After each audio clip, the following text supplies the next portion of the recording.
તો સુરતમાં આગ ઝરતી ગરમી સોમવારે સુરતમાં 41.8 ડિગ્રી તાપમાન નોંધાયું અને સિઝનમાં પ્રથમ વખત પારો 41 ને પાર પહોંચ્યો છે।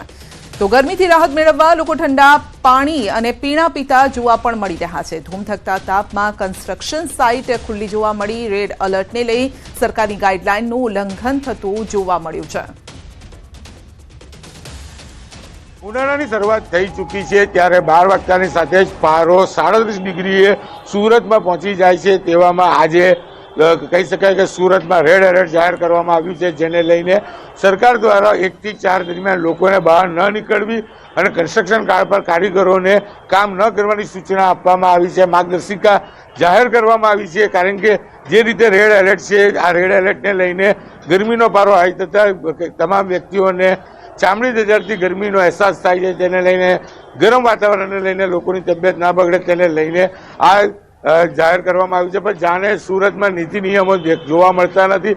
દ્રશ્ય સીધા જોઈ શકાય છે કન્સ્ટ્રક્શન સાઇટ ઉપર 1 વાગ્યા બાદ 1 થી 4 દરમિયાન તમામ કામ બંધ કરવાની સૂચના છતાં પણ પ્રાઇવેટ કામ તો ઠીક, પણ મેટ્રોનું જે કામ ચાલી રહ્યું છે ત્યાં આગળ પણ કામ કરતા કારીગરો જોવા મળી રહ્યા છે। જે પ્રકારે તંત્ર દ્વારા બપોરે 1 થી 4 લોકોને ઘરની બહાર ન નીકળવાની સૂચના આપવામાં આવી છે, કારણ કે આજે રેડ એલર્ટ જાહેર કર્યું છે। લોકો ગરમીથી બચવા માટે ઠંડા પીણાનો ઉપયોગ કરી રહ્યા છે। ક્યાંક મહિલાઓ દુપટ્ટો અને ચશ્મા તો ક્યાંક પુરુષો ટોપીનો ઉપયોગ કરી નીકળી રહ્યા છે। પણ જે પ્રકારે ગરમી છે તે દરમિયાન લોકો ઠંડા પીણાથી પોતાની ગરમી દૂર કરી રહ્યા છે। સાથે સાથે બપોરના સમયે પંખા અને એસીનો ભરપૂર ઉપયોગ કરતા હોય છે, ત્યારે તંત્રએ 1 થી 4 ન નીકળવાની સૂચના આપી છે। પણ અહીંયા નીતિ નિયમો જાણે સુરતમાં રેડ એલર્ટ વચ્ચે લાગતા નથી તેવું જોવા મળી રહ્યું છે।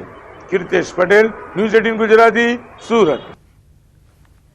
તો જૂનાગઢ જિલ્લામાં પણ સૂર્યદેવ કોપાયમાન। જૂનાગઢમાં રેડ એલર્ટ જાહેર। શહેરના રસ્તા ઉપર લોકો અને મહિલા ગરમીથી બચવા માટે મોઢા પર દુપટ્ટા કપડાં બાંધીને નીકળે છે। તો ઠંડા પીણા તેમજ શેરડી રસની લારીઓ પર લોકો રસ પીવે છે અને તરસ છીપાવે છે। 12 વર્ષ બાદ માર્ચ મહિનાની શરૂઆતમાં ગરમીનો આકરો પ્રકોપ છે। જનજીવન ઉપર વ્યાપક તેની અસર પણ જોવા મળી રહી છે। જૂનાગઢ જિલ્લામાં હાલ ગરમીને લઈને રેડ એલર્ટ જાહેર કરવામાં આવ્યું છે। આજે જૂનાગઢમાં અત્યાર સુધીમાં 41 ડિગ્રીથી વધુ તાપમાન નોંધાયું છે, જેને લઈ અને જે શહેર લોકો છે તેનું જીવન પણ આકુળ વ્યાકુળ થઈ ગયું છે। હાલ જે રસ્તા ઉપર છે તે તમામ જે લોકો છે તે મોઢે કપડા અથવા જે મહિલાઓ છે તે મોઢે દુપટ્ટો બાંધીને નીકળી રહી છે।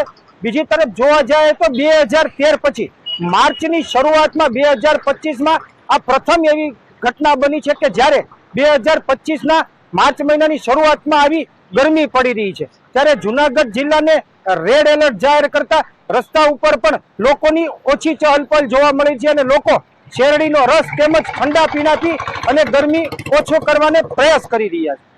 અતુલ વ્યાસ, ન્યૂઝ 18 ગુજરાતી, જૂનાગઢ। ફૂડ વિભાગની ટીમની શંકાસ્પદ ગોડાઉન પર રેડ। મોડી રાત્રે શંકાસ્પદ 2 ગોડાઉનમાં રેડ પાડી છે। પાટણ ઊંઝા હાઈવે પર હાંસાપુર નજીક રેડ કરી છે। પાર્થ એસ્ટેટના ગોડાઉન નંબર 21 અને B1 ગોડાઉન સીલ કરાયા છે। ગોડાઉનમાં શંકાસ્પદ ઘી બનતું હોવાની બાતમીના આધારે રેડ કરાઈ છે। રેડ કરતા બંને ગોડાઉન બંધ મળી આવ્યા છે। ગોડાઉન માલિકનો ટેલિફોનિક સંપર્ક ન થતા મોડી રાત્રે ફૂડ વિભાગે 2 ગોડાઉન સીલ કર્યા।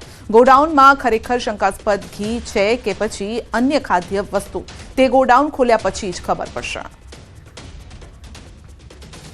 પાટણમાં આંગણિયા પેઢીનો કર્મચારી લૂંટાયો છે। સમીની પીએમ આંગણિયા પેઢીનો કર્મચારી લૂંટાયો। 26 લાખની લૂંટ કરીને લૂંટારા ફરાર થયા છે। તો સમી હારીજ વચ્ચે કાઠીવાડા નજીક બન્યો છે આ બનાવ। પોલીસે અલગ અલગ ટીમ બનાવીને તપાસ હાથ ધરી। સુરેન્દ્રનગર મૂડીના નાડઘરી ગામની સીમમાં અચાનક કમ્પ્રેસર ફાટતા દોડધામ મચી ગઈ। સીમમાં બોરવેલની કામગીરી ચાલતી હતી। આ દરમિયાન જ અચાનક કમ્પ્રેસર ફાટ્યું અને આગ લાગી। સદનસીબે સવારનો બનાવ હોવાથી સીમમાં અવરજવર નથી, જેના કારણે જાનહાની ટળી છે। તો લોકોએ જાતે જ પાણીનો મારો ચલાવી આગને કાબૂમાં લેવાના પ્રયાસ કર્યા। આસપાસના લોકોએ આ અંગે ફાયર ફાઇટરને પણ જાણ કરી। રાજકોટની વાત કરીશું તો ટીખળ ભારે પડી શકે છે। અશાંત ધારો છે તેવા વોર્ડ નંબર 2નો વિડીયો વાયરલ થયો છે। સગીર બાળકો દ્વારા ચાલુ સાયકલે ઘરોમાં પથ્થર ફેંકવામાં આવી રહ્યા છે। તો સગીરોની ટીખળથી પરેશાન છે લોકો। સમગ્ર ઘટનાના સીસીટીવી સામે આવ્યા છે। બાળકોની આવી ટીખળ ક્યારેક ભારે પણ પડી શકે છે। તો દ્રશ્યમાં જોઈ શકો છો કે લોકોના ઘર પર બાળકો પથ્થર ફેંકી રહ્યા છે। તો ગુજરાત પંચાયત લેબોરેટરી ટેકનિશિયન મહામંડળે કાર્ય દેખાવ કર્યા છે। વિવિધ પ્રશ્નોની ઘણા સમયથી સરકારમાં રજૂઆત કરી છે, નિરાકરણ હજુ સુધી નથી આવ્યું। લેબ ટેકનિશિયન પહોંચ્યા છે ગાંધીનગર સત્યાગ્રહ છાવણી ખાતે લેબ ટેકનિશિયન મહામંડળે બેનર સાથે સૂત્રોચ્ચાર કર્યા। તો મુખ્ય 6 માંગણીઓ છે। પ્રાથમિક આરોગ્ય કેન્દ્ર કક્ષાએ લેબ ટેકનિશિયનને infection allowance, non practice allowance આપવાની માંગ કરવામાં આવી છે। તો આ સાથે જ કેન્દ્ર કક્ષાએ આઉટસોર્સથી અટેન્ડન્સ સહાયક આપવાની પણ માંગ કરાઈ છે। ઉચ્ચતર પગાર ધોરણમાં વિસંગતતાઓ દૂર કરવાની માંગ કરી છે। કોવિડ-19 રોગચાળામાં કરેલ કામગીરી, પગાર બાબતનો ઠરાવનો લાભ આપવાની પણ માંગ થઈ છે। લેબોરેટરી ટેકનિશિયનને મેલેરિયા સુપરવાઇઝર અને મેલેરિયા ટેકનિશિયનની ખાલી પડેલી જગ્યા પર શૂન્ય બજેટમાં કામગીરીમાં ફેરફાર કરવાની માંગણી સાથે ધરણા કર્યા છે। તો સરકાર મહામંડળની માંગ જો નહીં સંતોષે તો આગામી સમયમાં ઉગ્ર આંદોલન કરવાની ચીમકી ઉચ્ચારી છે। 25/6/1992 જે ઠરાવથી પ્રાથમિક આરોગ્ય કેન્દ્ર, સામૂહિક આરોગ્ય કેન્દ્ર કે સિવિલ હોસ્પિટલ ખાતે કામ કરતા લેબોરેટરી ટેકનિશિયનના જે પગાર ધોરણમાં જે વિસંગતતા ઉદ્ભવેલી હતી, તો એ 25/6/1992 જે ઠરાવ છે તેની અમલવારી અમે તમામ સમસ્ત લેબોરેટરી ટેકનિશિયનો માટે કરવા માટેની અમારી મૂળ માગણી છે। ભારતની જીત પર ધારાસભ્ય રીવાબા જાડેજાએ ટીમ ઇન્ડિયાને અભિનંદન પાઠવ્યા। 12 વર્ષ બાદ ઐતિહાસિક જીતને અભિનંદન પાઠવતા તમામને જીતનો શ્રેય આપ્યો, જ્યારે કે રવિન્દ્રસિંહ જાડેજાના સંન્યાસની બાબતને અફવા ગણાવી છે। કહ્યું છે કે એમની ઇન્સ્ટાગ્રામ સ્ટોરી જોઈ લો। 12 વર્ષ પછી જે ઐતિહાસિક જીત આપણને ચેમ્પિયન્સ ટ્રોફીના ફાઇનલમાં મળી છે, એ બદલ હું ખૂબ ખૂબ અભિનંદન પાઠવું છું 140 કરોડ દેશની જનતાને, ક્રિકેટ લવર્સને અને ટીમ ઇન્ડિયાને। અને ખૂબ સરસ રીતે આપણે થ્રુ આઉટ ધ ટુર્નામેન્ટ રહીમાં અને દેન ફાઇનલમાં જે રીતનું પ્રદર્શન, ટીમ કોમ્બિનેશન અને દરેક ઇન્ડિવિજ્યુઅલ પ્લેયર્સે કરેલું, તો આ જીતનો શ્રેય એ તમામને જાય છે, એટલે ખૂબ ખૂબ અભિનંદન। 14 મહિલા CISF અધિકારીઓ સહિત 125 જવાનોનો કાફલો દેવભૂમિ દ્વારકા પહોંચ્યો। સમુદ્રીય તટની સુરક્ષા માટે નીકળેલી CISF જવાનોની સાયકલ રેલી દ્વારકા દરિયાકાંઠે પહોંચી। જવાનોની સાયકલ રેલી કચ્છ લખપતથી શરૂ થઈ હતી અને કુલ 6553 કિલોમીટરની સાયકલ રેલી કન્યાકુમારી ખાતે પૂર્ણ થશે। આ રેલી પૂર્વ અને પશ્ચિમ બે તરફના રાજ્યોમાંથી શરૂ થઈ છે અને જવાનો તમામ સમુદ્ર તટ વિસ્તારની 25 દિવસમાં જ साइकिल द्वारा मुलाकात लेशे। इस रैली का मकसद है कोस्टल जनसंख्या जो है, तटीय क्षेत्र में रहने वाली जनसंख्या है, उसमें सुरक्षा के प्रति अवेयरनेस को लेके आना। इस रैली का मोटिव है सुरक्षित तट समृद्ध भारत।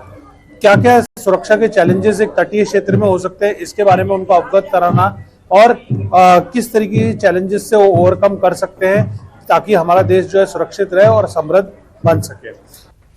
વાપી મહાનગરપાલિકામાં આસપાસના 11 ગામોનો સમાવેશ કરવામાં આવ્યો છે, તેમાંથી નામધા લોકોએ વિરોધ કર્યો છે। વાંસાના ધારાસભ્ય અનંત પટેલની આગેવાનીમાં ગ્રામજનોએ મહાનગરપાલિકા ખાતે ધરણા કર્યા અને નામધા ગામનો મહાનગરપાલિકામાં સમાવેશ ન કરવાની માંગ કરી છે અને સતત ચોથી વખત અનંત પટેલની આગેવાનીમાં વાપી મનપા સામે વિરોધ પ્રદર્શન યોજ્યું। આગામી સમયમાં મહાનગરપાલિકા દ્વારા આજુબાજુના ગામના લોકો સાથે ચર્ચા નહીં કરવામાં આવે તો આંદોલન વધુ ઉગ્ર બનશે તેવી વાત કરી। ગેરબંધારણીય રીતે ગામના લોકોને અંધારામાં રાખીને ગામને મહાનગરપાલિકામાં જોડી દેવામાં આવ્યા, એનો વિરોધ અમે ચોથી વખત કરી રહ્યા છે।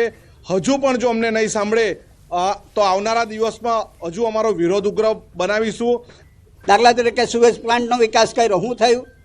વલસાડમાં કર્યો, શું થયું? ડમ્પિંગ સાઇડ ઊભી કરી કચરાની, ઊભી કરી, શું થયું?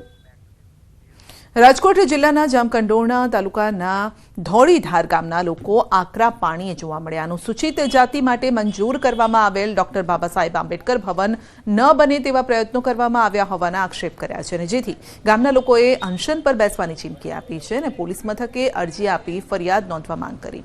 ઉલ્લેખનીય છે કે ધોળીધાર મુકામે બાબાસાહેબ આંબેડકર ભવન બનાવવા માટે 5 લાખની ગ્રાન્ટ મંજૂર કરવામાં આવી હતી અને આ માટે પ્લોટ પણ મંજૂર કરવામાં આવ્યા બાદ ઘણો સમય થયો છતાં પણ ગામના 5 લોકોએ આ ભવનનું કાર્ય ન થાય તેવા પ્રયત્નો કર્યા છે તેવા આક્ષેપ લાગી રહ્યા છે અને અરજી આપવામાં આવી છે તેમજ ધોળીધાર ગામના સરપંચ તેમના હોદ્દાનો દુરુપયોગ કરતા હોવાનો પણ અરજીમાં ઉલ્લેખ છે તો ગામના લોકોએ આ 5 લોકો પર કાયદેસર કાર્યવાહી કરવાની માંગ કરી.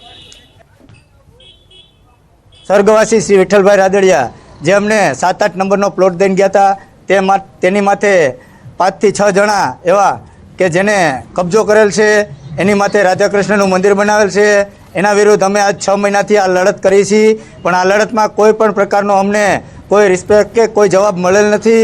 તે માટે અમે આજ જામકંડોરણા પોલીસ સ્ટેશને જે અમારું સ્ટેચ્યુ આંબેડકર ભવનનું બેહાડેલ છે, આંબેડકર સાહેબનું જે સ્ટેચ્યુ